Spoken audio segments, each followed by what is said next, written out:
Grave of Root, Stage 9, let's beat it!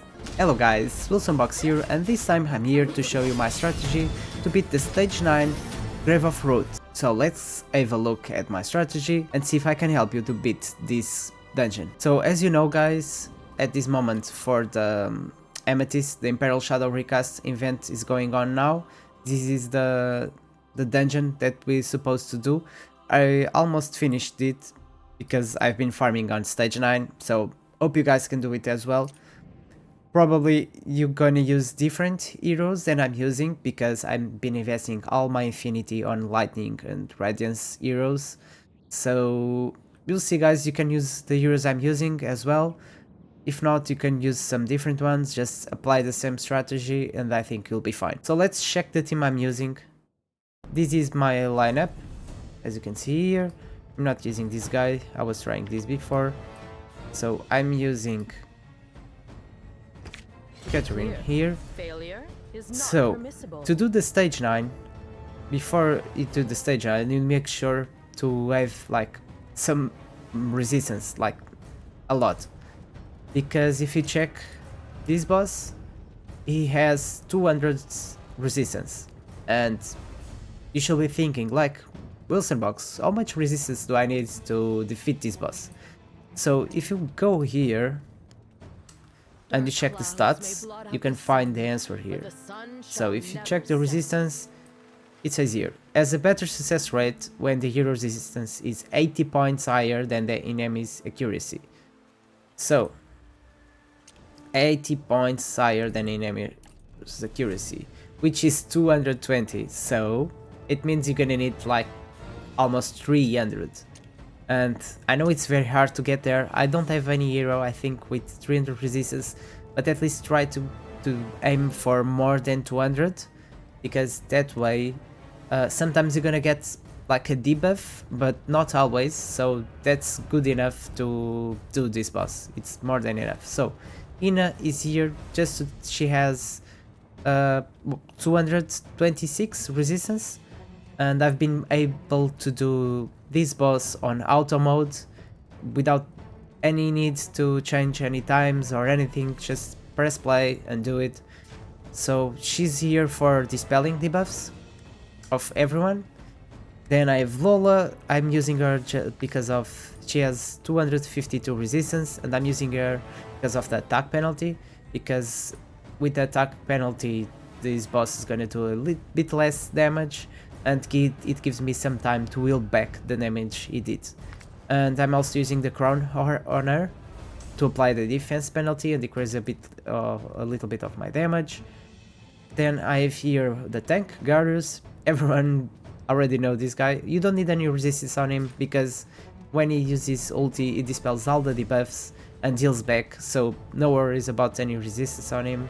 Just like a very heavy tank gear on him, and I'm using Mirror of Living on him because he healed all my allies, and this way is gonna increase the healing on everyone. Then I have Katarina. She's a good healer as well, and she grants debuff immunities, so this means the allies that she's gonna apply this buff, they're not gonna get any debuff from the boss while this buff is up. Alright, and last one, it's just my DPS.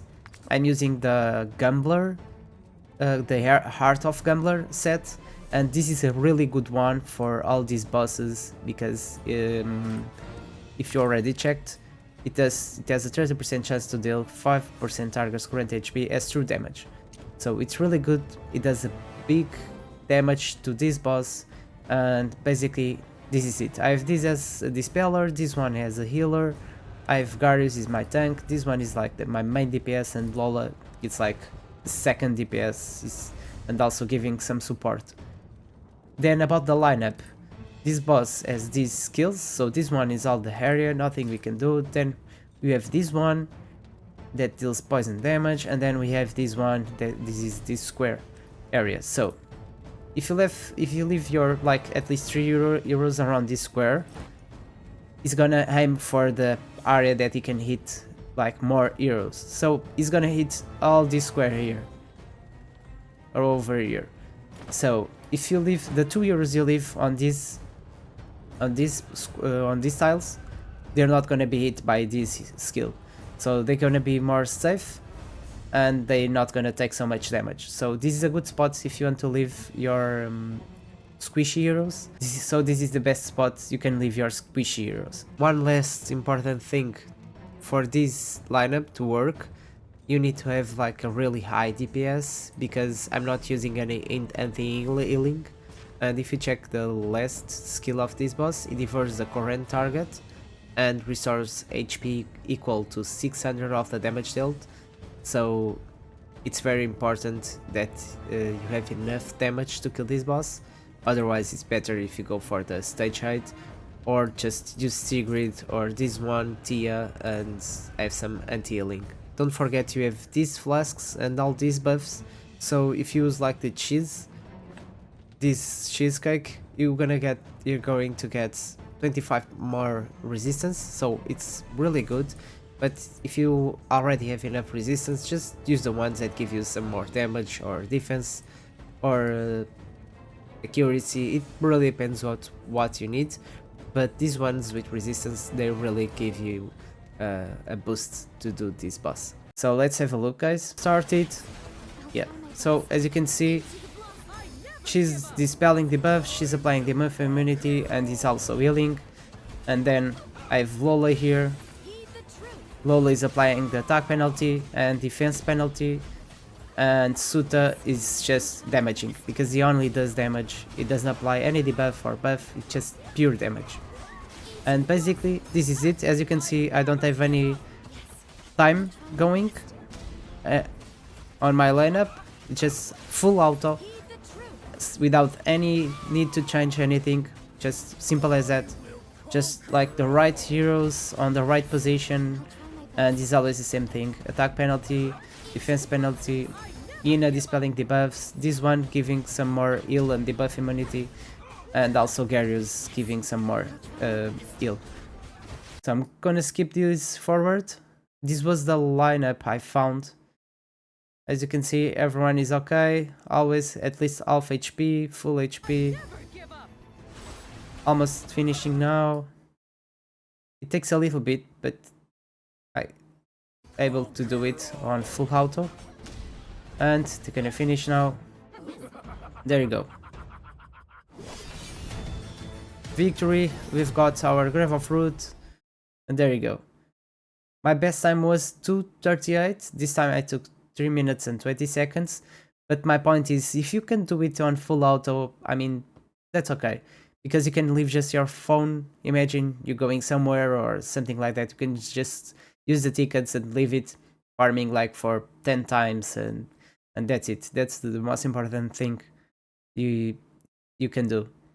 And basically this is it. Yeah, you got some good gear, some good material, legendary gear. You can sell all these three, as I told you before, like some tips. You can sell these three, as you can see, and get like almost 100,000 gold, which is very nice, because we need that gold. And this way you get more points from the quest to do this shadow dungeon, and the more points you get, the faster, the less stamina you're gonna need to do it, and the faster you're gonna do this. I just need to repeat it like for more twice or 2 or 3 times, and I should finish this quest. And you also can use another hero to help you with this. If you are using like ice heroes, for example, I think it's a good one, and I've been seeing a lot of people using him. It's Fitz. Fitz can also be good to use on this dungeon, because he can transfer all the debuffs from the allies to this hero, and he's gonna get some healing as well, and he's gonna dispel it, gonna get some defense, gonna take less damage the more debuffs he has. It looks great, but I didn't manage to create a lineup to work with him. So I've created the lightning and radiance team. It's working well. If you guys have these heroes, you can use this lineup. I think you should be fine. Yeah, not this one. Katarina here. But you don't need to use Suta. Suta is just for the damage, so if you want to use another hero on this camp to do the DPS, you can use it as well.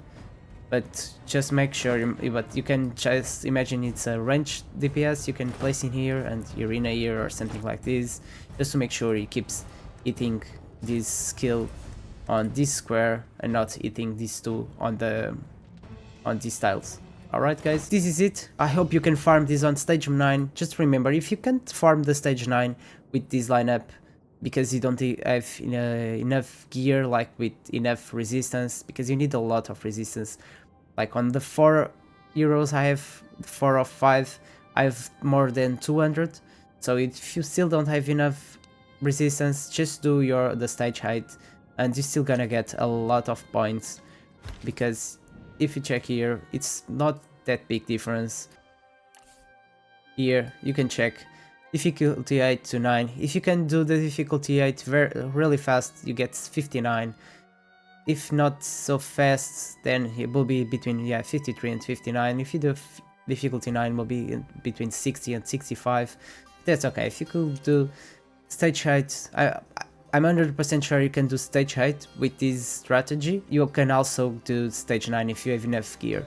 The gear resistance here on this boss is very important, so make sure you get enough resistance to this boss. It makes it so much easier, and you almost don't need Enna to dispel the debuffs as I have. And basically that's it guys. Do this Grave of Wrath stage 9, finish this Shadow Dungeon 5 event, get those points, get those rewards, and get that 10 Shadow Amethyst that everyone is looking for. So I hope you guys liked this video. If you liked it, don't forget to press the like button, subscribe my channel for more content like this, and see you next time.